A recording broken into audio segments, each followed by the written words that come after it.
Welcome, everybody. Episode 69 of The Harsh Review. This is an entertainment podcast hosted by me, Sean, and my brother, Ryan. Hey. Hey, and today we've got an episode for you. We've got 4 movies to talk about and a couple news items. Let's see, what are we talking about? We're talking about Aquaman. Us. Like as in like the collective brothers or the movie Us? The movie Us. Us. Captain Marvel. And Netflix's The Dirt, bio on Motley Crue.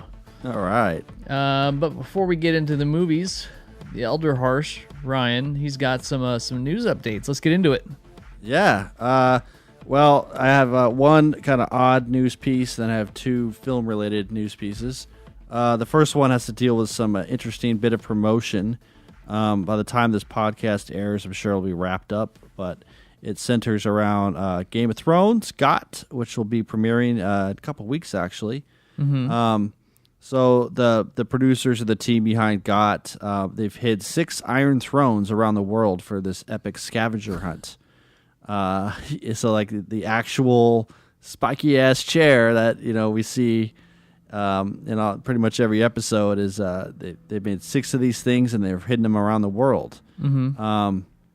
Their promotional quote goes, "For 7 seasons, you've watched characters lie, bleed, and sacrifice for the Iron Throne. As the final season approaches, only one question remains: how far will you go?" So there's clues that they've posted, hour-long, 360-degree videos of these things at various times a day. One's in a desert, one's in a forest, one's like in the middle of some frigid landscape. So these are all posted up on YouTube. Not many identifiable landmarks, but people have been finding them. So they have been? One in Spain, one in Sweden, one in Brazil, and one in the UK. But I think they just found another one I saw the other day.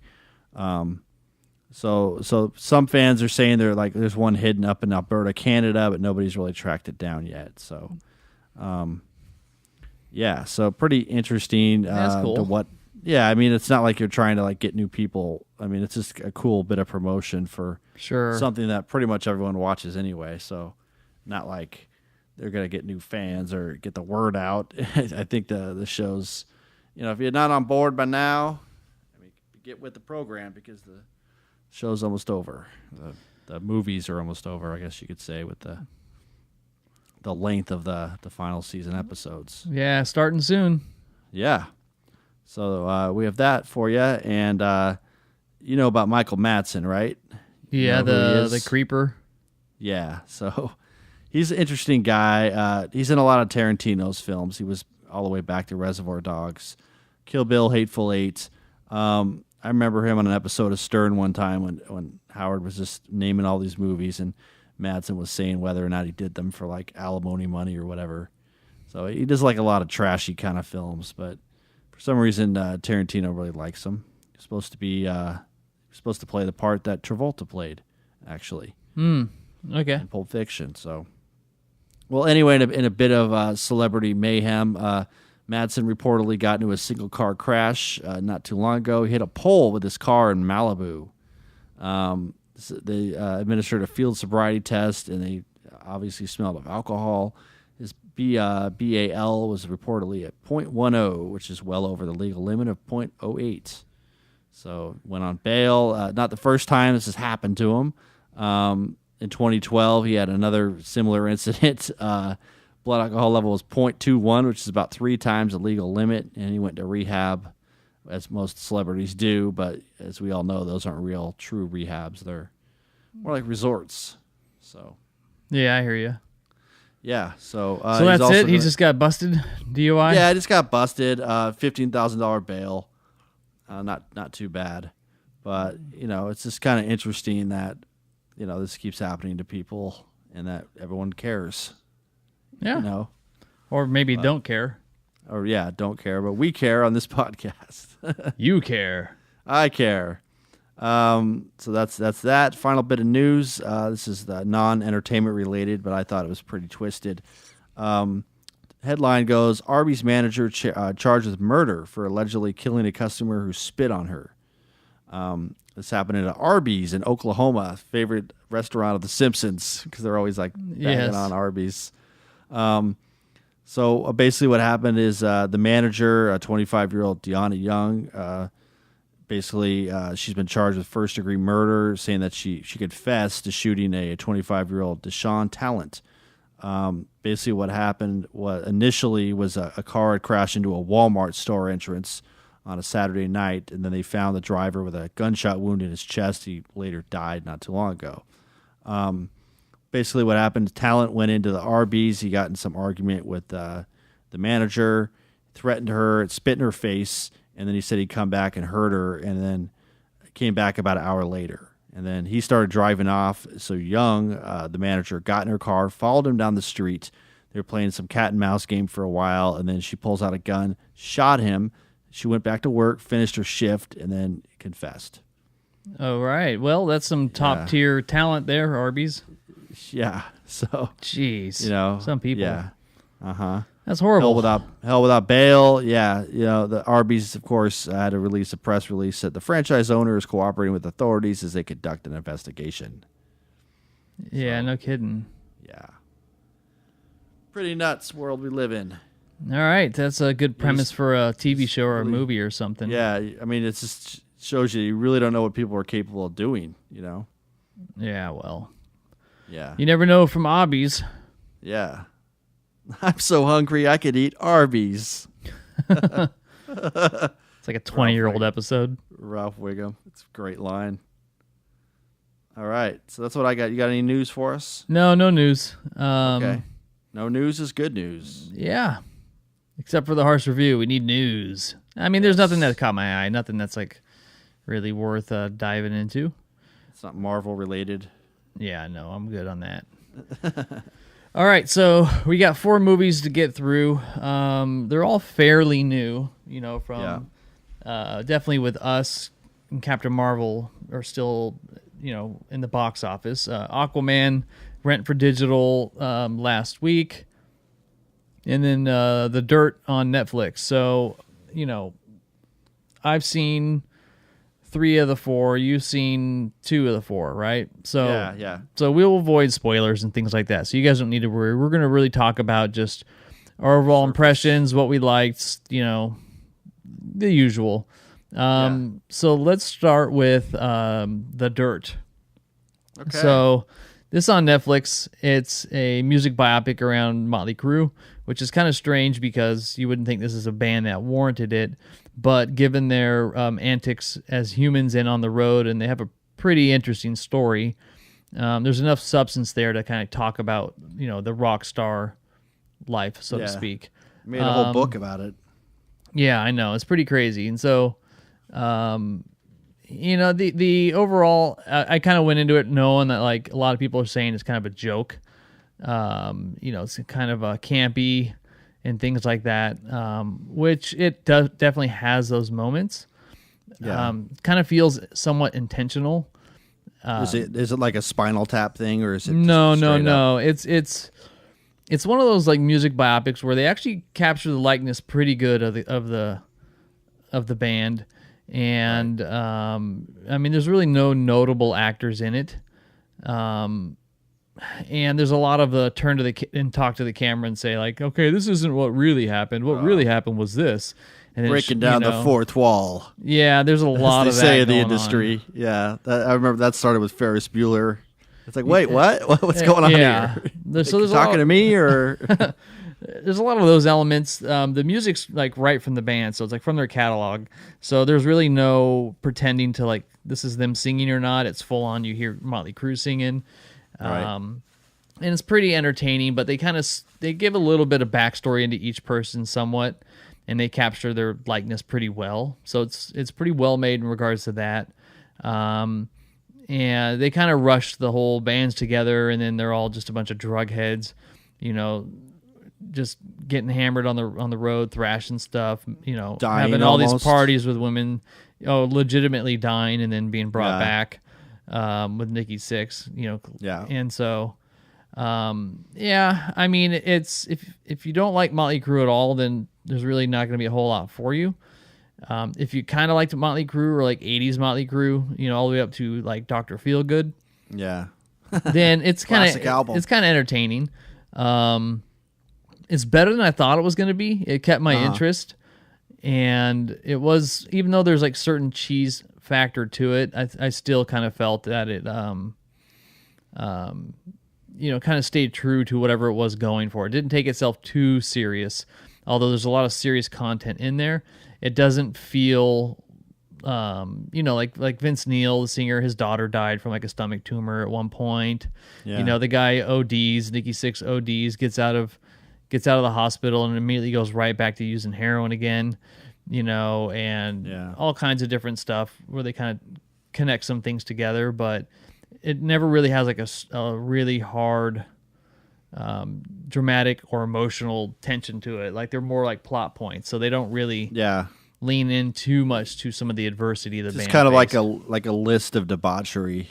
Yeah, that's much, fair right? to say. There's a lot of that. Yeah. Well, if anything, it opens up the door to a movie version of Hammer of the Gods. No, we talked about this. Classic Led Zeppelin tome. I don't think that'd be interesting though. I mean, like if it's Jimmy Page's Satanism, would it be remotely entertaining? No, I would say what would be more entertaining is you know, more about the band and what will have elements of Hammer of the Gods, but sure, it's more of like their story. Yeah.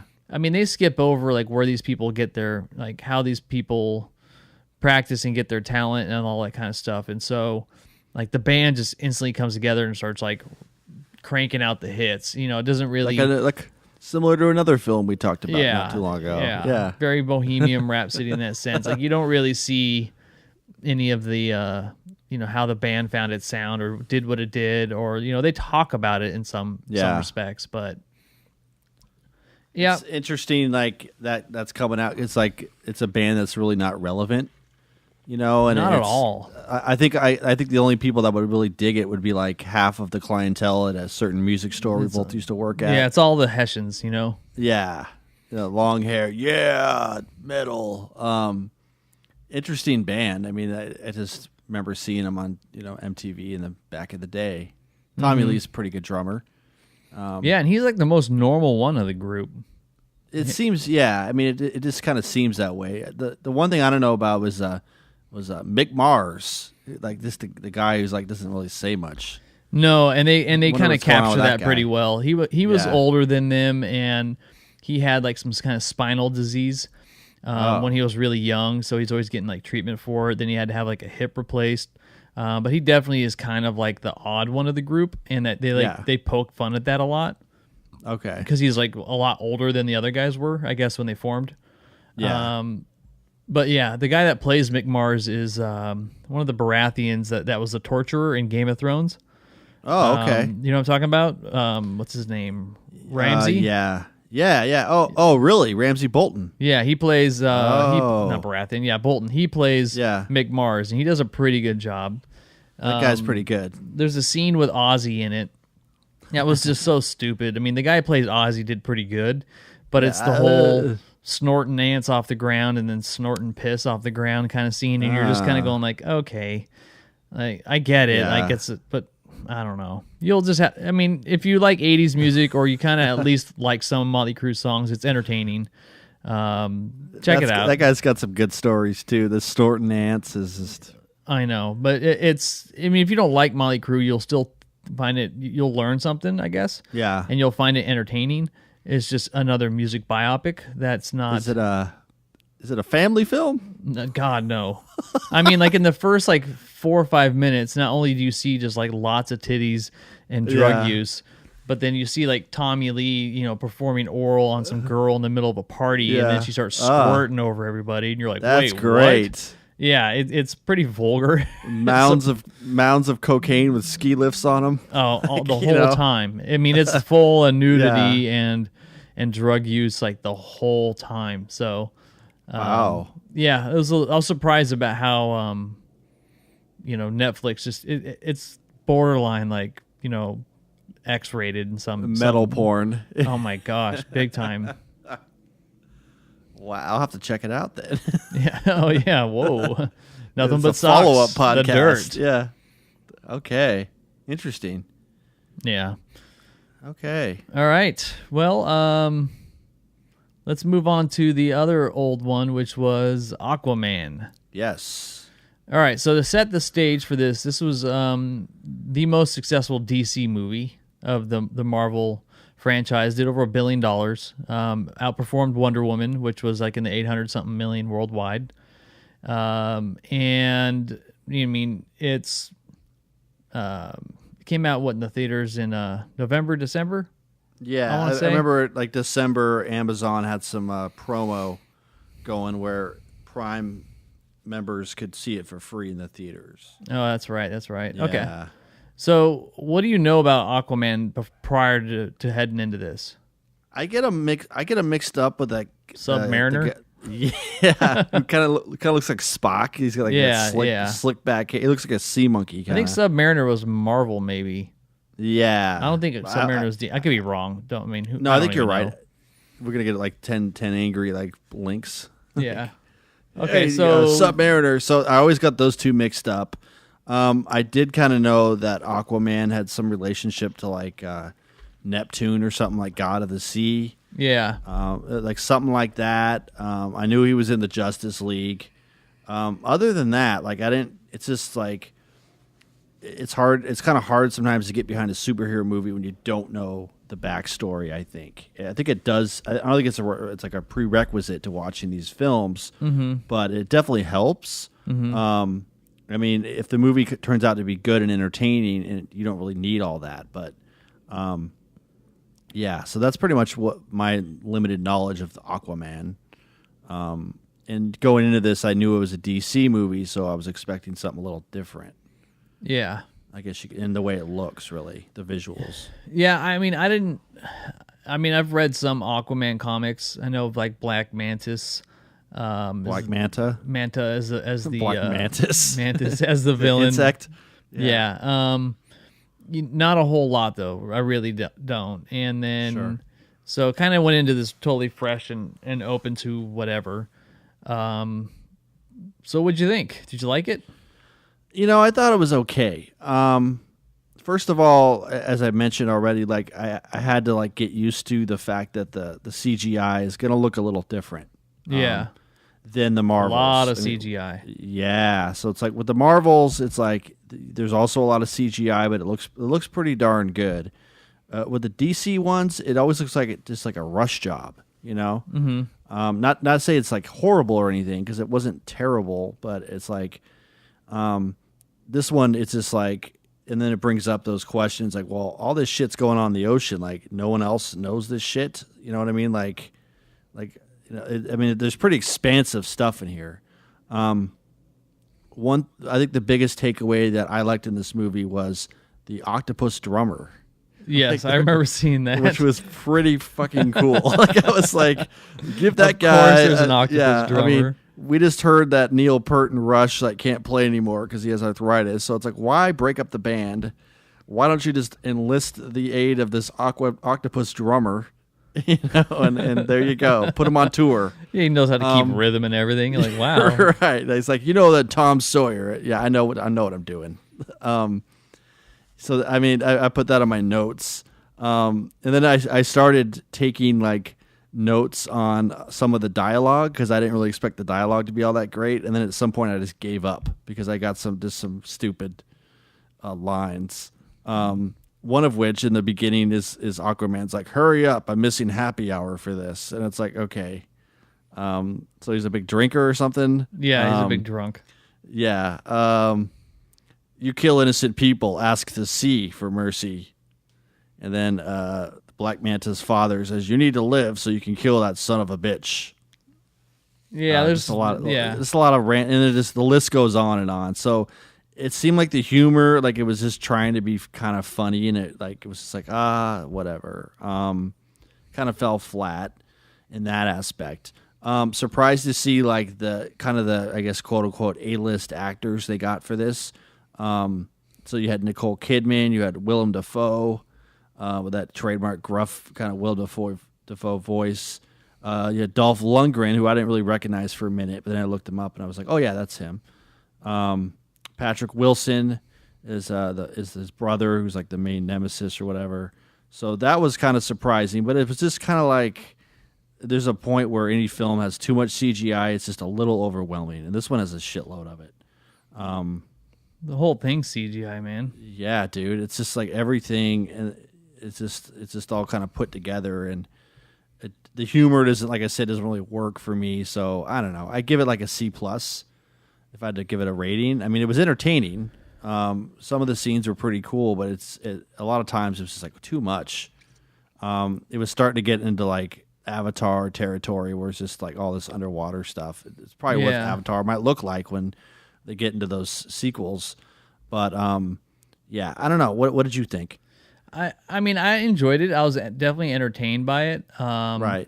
I think that what I appreciate is, I was like listening to like a Kevin Smith review on it, and he was doing it with Mark Bernardin, his co-host on Fat Man Beyond, and Mark Bernard didn't really like it, and Kevin Smith liked it, and he said they made the most Aquaman movie they could possibly make.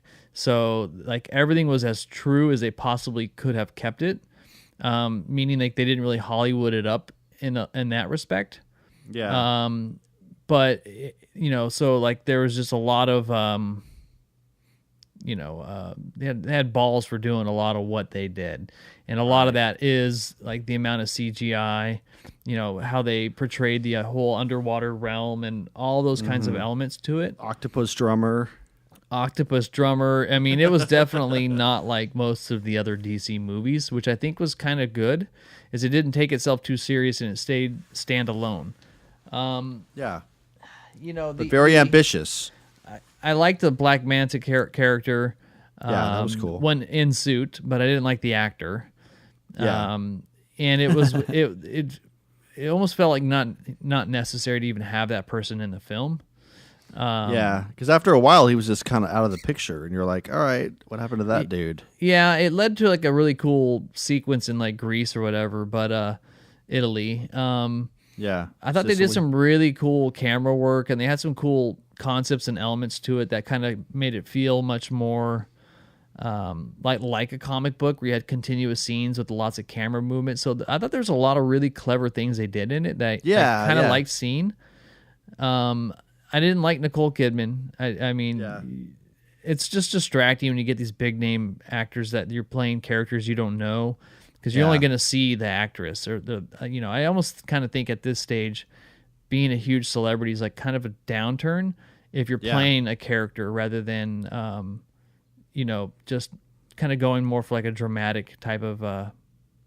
Unless you're like a strong character actor, like a Daniel Day-Lewis, or what I mean? Yeah, like you really can reinvent yourself. Yeah. Yeah, and I mean, his dad was kind of like, okay, and then the whole house was like so green screen feeling, what I mean? Like it does have like that comic book type of feel to it, which I kind of feel may have been intentional, but it doesn't, where it is like Avatar-esque. That's a good comparison. Sure. The story was pretty straightforward, and there's a lot of really cool visuals with it. So, what I appreciated about it is it was unique. They did make their own movie, and so I appreciate that. I just there's not a whole lot to take away from it, because there's really no emotional character journey or anything like that. It doesn't feel like Aquaman's got any skin in the game. Like he's the same person at the end as he was in the beginning. He doesn't, take a whole lot from it. He doesn't feel no big arc. No, he doesn't feel the calling to be the king of the ocean and all that kind of stuff. There's no loss on his part, to be honest. There's really no loss or no strong adversity. You don't really see him lose at what he's doing. He's just cracking wise. Yeah, and I mean, he was fine, and there's some funny jokes in there, but it's I would say it's like a B minus. It's definitely an entertaining popcorn movie. Probably was better in the theaters. Yeah. A little bit longer than it needed to be, and they threw everything in there. It's like you almost kind of feel they went all in. Kitchen sink movie. Yeah, it just felt like they went all in. Like, let's do this. 2 hours 20 minutes. You're asking a lot of your audience. At least like the end credit scene was technically like not in the end credits. It was just like they did some credits and then they played that scene, which pretty much sets up like a sequel with Black Manta getting his revenge. I guess you could say, Yeah. But that's kind of obligatory. That's not really a spoiler. I don't think that's just always going to happen. If you don't kill off that villain, he's going to come back in some way. So yeah, but I mean, just kind of overblown, ambitious. But I mean, again, it's a comic book movie, so you can't really judge it too harshly because it's that's what it is. And so you just have to really take it for what it is. I just didn't really give a shit about the character, and back to kind of what you were saying about the lack of emotion tie-in or anything. You just don't really know about the character too much. You keep thinking he's going to be looking like Submariner, and you're like, oh, it's this guy. Yeah. Submariner looks cool. Like Submariner looks like a sea monkey. He kind of does. So it's like, and that sea hair monkey. is like, yeah, the hair just stays the same when he's in the water. It's all slicked back. Who are we talking about? Submariner. Yeah, nobody knows who the hell that guy is. Yeah, well, if you're familiar with like comic books, Water Spock. Yeah. Water, Aqua Spock. Yeah, basically. Water Spock. Yeah. Yeah. So, I mean, it's nice to see DC movies go in this direction. I don't think you can make an Aquaman movie without it really being heavy CG. To be able to like really create this other universe. I mean, it was very creative, and there's a lot of really cool scenarios in it. And so visually, like I was kind of like impressed most of the time. I just wish that there was some depth to it. It all really kind of felt like it was done in a computer and in like a studio with green screens. Like I never really kind of cared about any of the people in it. Like a good contrast would be like Lord of the Rings, where it's heavy CGI, yet you feel that emotional tie, and you're also using like real places, to kind of set the scene. Yeah, there's some nice blending there. I mean, my biggest complaint would have been understanding Aquaman's power and what made him like different. Like I don't understand. Like yes, you can swim fast, but how is it that you swim that fast? Like you have the same physical body as somebody else. So is it your strength? And if it's your strength, how did you get that? Like what makes you that way? And wouldn't everybody in the Aqua universe have that same strength? Sure. Being half not human, too unique. Half human, half Atlantean. What are the benefits of being half human? And that was like the talk to fish thing that he can do. Yeah. But it didn't really explain like what made him so Dr. unique. Doolittle can do that too. Yeah, so. it's like, you talk to fish. Okay, great. Yeah, good for you. But I didn't understand like okay, other than them establishing that when he was really young, what makes him special? Right. And that's just was never really kind of captured. Yeah. It kind of felt like it reminded me. Like their underwater battles and at some point kind of reminded me of like Starship Troopers, where it kind of has that kind of feel where everything is CG, campy. But yeah, it's kind of got like that kind of tone to it. I gotcha. But if you like, check it's it out if you like watching. superhero I enjoyed movies. it. I mean, I'd watch it again and but it's exactly what you're going to get. I mean, to me, it was kind of the Marvel equivalent would be Thor Ragnarok. Okay. Yeah. Which was like surprisingly funny, and then it doesn't take itself too you're not serious. getting a whole lot. Yeah, which I was like, oh, this is another Marvel movie, and it's like, oh, this is like kind of a comedy. Yeah, I would say that like the Marvel CGI is a lot more muted. And it's a little bit more, the color palette's a little bit different, whereas like Aquaman, it's all very vibrant. So it looks a little faker, although it's a little more obvious. It still looks good. It's just way more vibrant. It's a different look, different kind of dimension of CGI, I guess. Yeah. Yeah. All right. let's move Yeah. on. We're done. That's We're good. We're that's good on Aquaman. Aquaman / Submariner. Yeah, Submariner, Sea Monkey Man, or Spock, Aqua Spock. Water Spock. Yeah. All right. Well, you went and saw Us. Yes. All right. So I don't know much about it other than the preview. So set this one up a little bit. Okay, so I want to give like a very surface review because there are like a lot of things to be spoiled. It's in brand this. new, man. Yeah, so I don't want to. I'll just kind of give a basic plot, and then I'll give my impression of what I saw. This is the second film by Jordan Peele. His other film was a big blockbuster hit, Get Out. So this is Us, and this is basically. I mean, the preview doesn't give everything away where you think it would, but it doesn't. So it's basically like a family. They go to a resort place, and one night they hear a disturbance at the driveway, and they see like exact replicas of themselves. Mm-hmm. And then it becomes like a home invasion thing. A lot of images you see in the preview are pretty true to the movie, like a lot of like surreal looking kind of crazy stuff involving like bunny rabbits and the doubles and all that. So that's kind of what it is. Like Jordan Peele has been really good with like taking these kind of genre like films, and this is, I guess you could consider Get Out like maybe a horror movie, right? Yeah. In some way, yeah. So he's doing that. Like a thriller.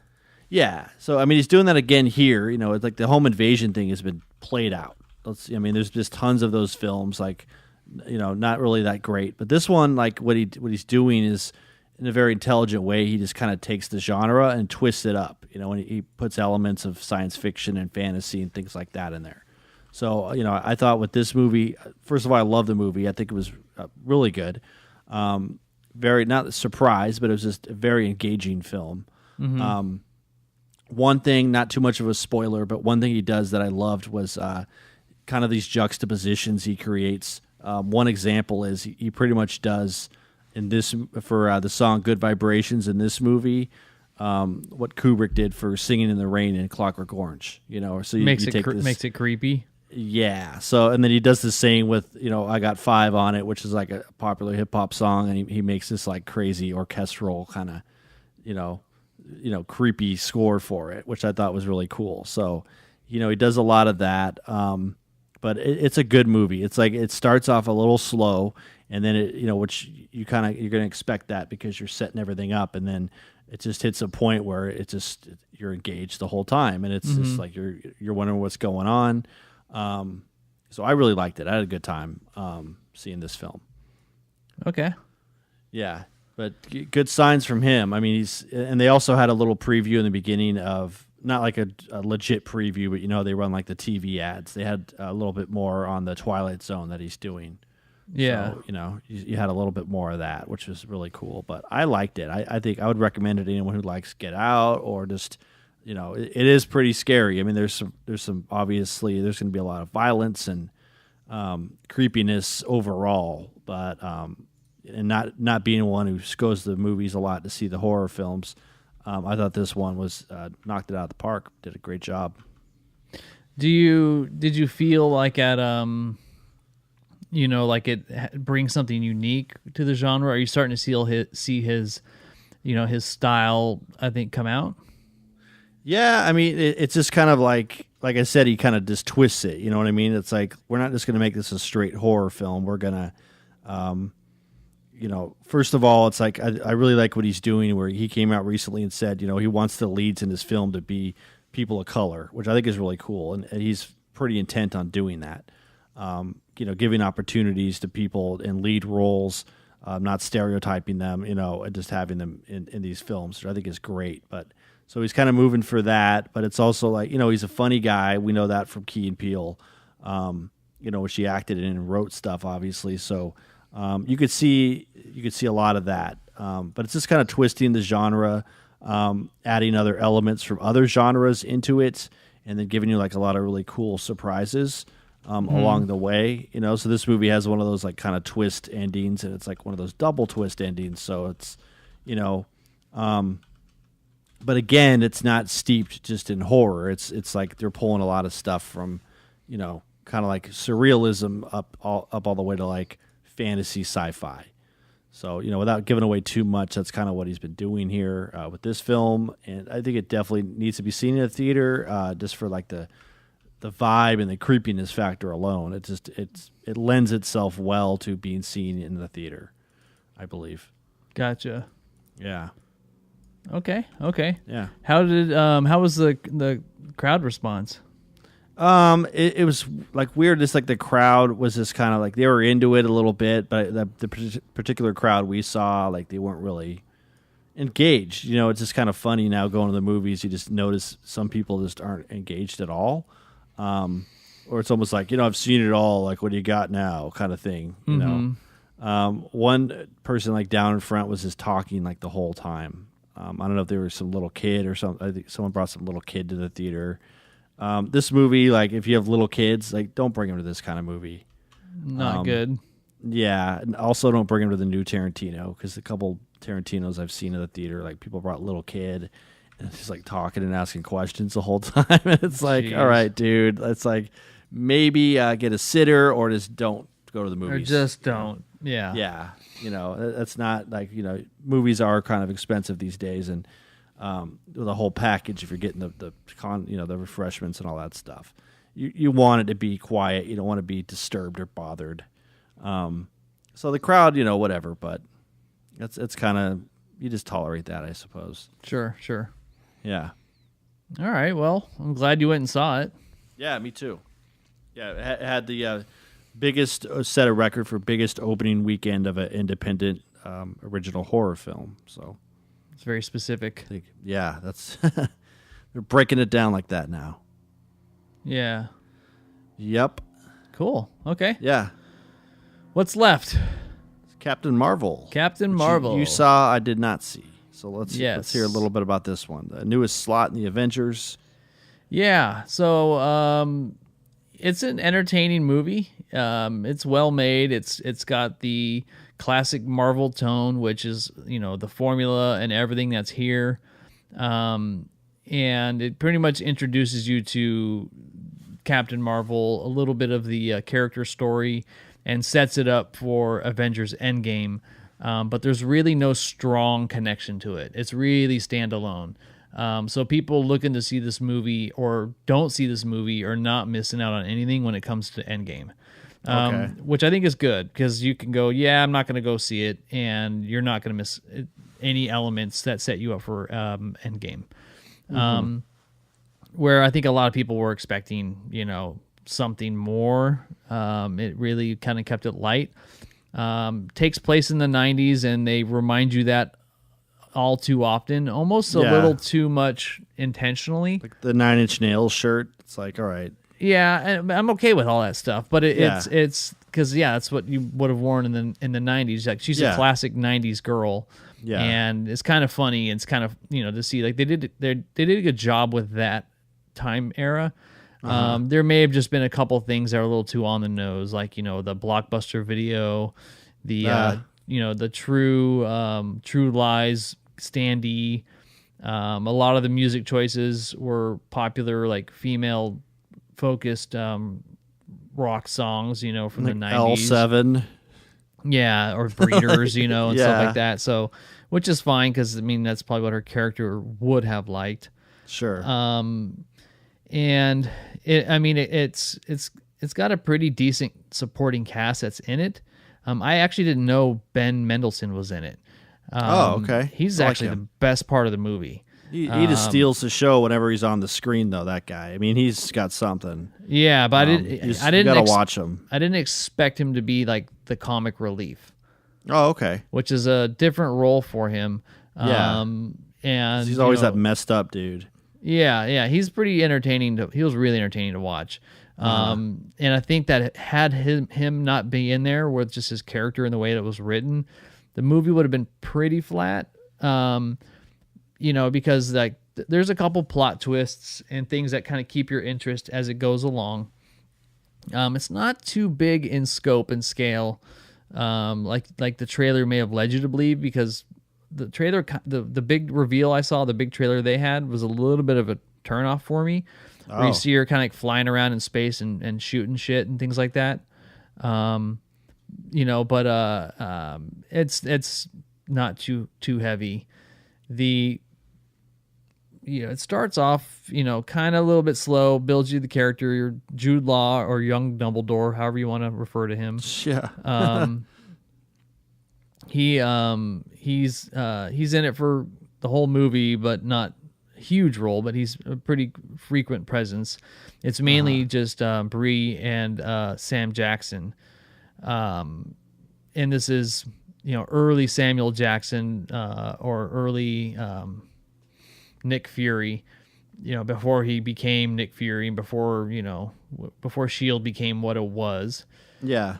So he's still kind of like a junior agent. And so with that comes like the youngification of his face. Oh, yeah, I've heard about this. Yeah. And it's a little weird. I mean, yeah. They did a good job with it. It's just... Is it weird like Captain America, like when they made him all skinny? I don't remember this. Like the first Captain America, like before he got all bulked up, for a little minute. No, for a minute there, it was still Steve Rogers' face.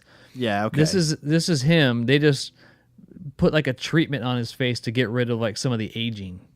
Okay.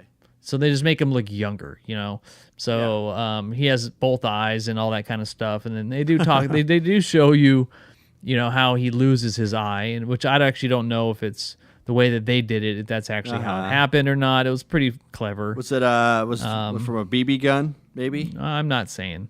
You'll shoot your eye out, kid. Yeah, no, that was a bad joke. Okay. Let me stay on point here. All right. So that was a little distracting at times, but he was funny. He had good lines. He had good delivery, just as you expect from Samuel Jackson. He did great.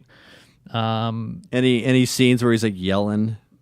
A little bit, but it's more kind of like, what's going on? Yeah. Like he's in a good mood. Yeah. He's not all pissed off about something. Yeah. Yeah. I mean, as far as Captain Marvel and the character, I mean, I like her attitude. She's kind of like emo, grungy, a little edgy. I kind of liked her personality, and I thought that she did a great job playing that character. The super powerful. So yeah. That's where, you see how she gets her powers and all that kind of stuff, but it doesn't really explain what her powers are. And so, like, the premise of it is, of the movie is, she has like these weird flashbacks and has like memory issues and things like that. So there's a little bit of like this internal discovery as she starts to kind of like uncover, who she is or where she's come from and all that kind of stuff. And at the same time, she has these powers, but is really raw and unrefined with them. And so that's where, that's kind of where her path or journey is, I guess. There's some tie-ins to the greater Marvel universe, and they're a little bit more obscure in regards to like the race of people that Loki's from. The Krill or the Kroll or something like that. I don't remember. The Kroll. Yeah. The Scroll. Something like that. Yeah. There's some tie with there's two different types of races of people in there that connect to the Marvel universe, but you're still kind of like trying to figure out the who's who's the good people, who's the bad people, what are these characters' motivations. Yeah. There's a lot of piecing things together at times. But it's easy to follow, it's not too complex. Not too convoluted. Yeah. And they tie it together with like, okay, here's how this character gets involved with the Avenger folk, and here's how all that works. So they did a good job of tying that together as people I think kind of expected, but it literally is just like a brief introduction. There's really there's no substance or content at all beyond like an introduction. Yeah, sure. So that's where I kind of say if you don't see it, you're totally fine. You don't need to race to the theater and go watch it to see it. You could wait and rent it even after you see Endgame, and you'll be okay. But it's just a safe movie. I don't want to make this sound the wrong way, but like without Avengers Endgame or Avengers in general, or however her character comes into play in Avengers, if they made Avengers without her, I don't see a need for this movie. Okay. You know what I mean? Like it's another character. It's a strong female character. She did a great job. It was entertaining. I'm sure lots of kids are going to really enjoy it, or especially lots of young women are really going to enjoy it. But it doesn't it doesn't have that standalone kind of feel, other than like, hey, here's another character that might get their own run of movies now. Yeah, it's kind of like how Black Panther was setting up the Avengers from last year. You know, it's like we got this movie, but guess what's coming around the corner? Yeah. Well, So here's where so like I compare it to kind of like Ant-Man, right? Where sure, Ant-Man was new to a lot of people, and you're kind of like, okay, why did this movie need to be made? And then now it looks like he has a big part in the plot of a couple movies, where Captain America, Civil War, and different tie-ins like that. Yeah. So this kind of feels the same way, but it's strange because you don't really get a lot of time to decompress with it before her introduction. Sure. Because you're talking like a month and a half before she's in the movie. Mm-hmm. So like they introduce a new character, but we don't really know like what role or how big of a role she's going to play in Endgame. Yeah. But judging by her powers, I mean, she can kick ass, and so yeah, she could control like time and space, basically, right? That was never really established. Okay. Like they don't really, other than her being able to like fly around and have like power within her that becomes like I don't know, projectiles or whatever the hell it is, shoots flames from her fists and stuff. They don't really go into like what her real power or abilities are. Okay. And she seems to like own it rather quickly. Like once she kind of taps into like, now I know how to control whatever's inside of me. Yeah. And they just kind of rush through that. Like now she's kicking ass, where there's not much of a power discovery. There's more of like our true self discovery, so to speak. Yeah. So like, that's what I felt was like a little absent, whereas like you watch The Matrix with Neo and everyone tells you how great he is. And then finally he becomes woke and then just starts like wrecking everybody. Right. But when it happens, you kind of feel it because then now he knows how to like connect the dots. But the whole movie's talking about like what makes him the chosen one. This one's kind of similar. She's kind of like Neo, where she knows everyone tells her how great she is. Everyone tells her that she has this power and she has to find like how to harness it and use it. And then once she eventually kind of figures it out, it's cool, but you don't know what it is. Yeah. So it's like, okay, so what dragon did you just tame to be able to do all this? Yeah. I didn't really get that from it. Okay. But it's entertaining. I thought it was well done. Sure. It's better than some of the Ant-Mans just because it's the humor of Ant-Man kind of gets old. Gets a little silly. Yeah. The first Ant-Man's good. The second Ant-Man's not that great. Paul Rudd, like he kind of wears his welcome out in a lot of movies. He's a supporting actor. You give him the primary actor, and you kind of go like, okay, your smart-assness is getting old. Deal with this guy for another hour and a half, know? Mm-hmm. Yeah. No, I'm with you on that. Okay. But I enjoyed it more than I thought. Uh-huh. But had I not seen it, like I kind of mentioned in the past, like I didn't really care to see it. Had I not seen it and then I saw it, I wouldn't have regretted not seeing it in the theater, if that makes sense. Sure. It's a very neutral Marvel movie. Maybe in hindsight, after Avengers, we'll kind of go back and appreciate like that they did give this character an introduction, depending on like what kind of role she has. Yes. But I liked her. I liked her as a character. I thought she was very interesting, kind of different compared to a lot of the other heroes. Yeah. A lot more believable, like Black Widow in Avengers. Yeah. Where she's just amazing and can do all this stuff, but she's just like a normal person. That she doesn't have like special abilities like Hulk or something like that. Becomes like, or like Hawkeye. Like, you could shoot arrows really good. Good job. that means that you can now hang with the Hulk and Iron Man. Like, she's somebody who is different probably levels of expertise. Yeah, because I think Thor is probably the most powerful, right? Totally. She seems like she would probably be more powerful than Thor, or could be. Best him. Yeah. But she's also got like this suit, and that suit. I mean, it's what she covers her face with, and to breathe in space and stuff. Without that suit, you kind of feel like she's limited. Whereas Thor doesn't need any kind of special suit. That's just who he is. But he needs his little hammer. Like, they all have their little thing. So I don't quite know. Okay. We'll see. There's no, how it comes along. Yeah. All right. Yeah, there you go. Captain Marvel. Yes. Got through 4 movies there. That's pretty good.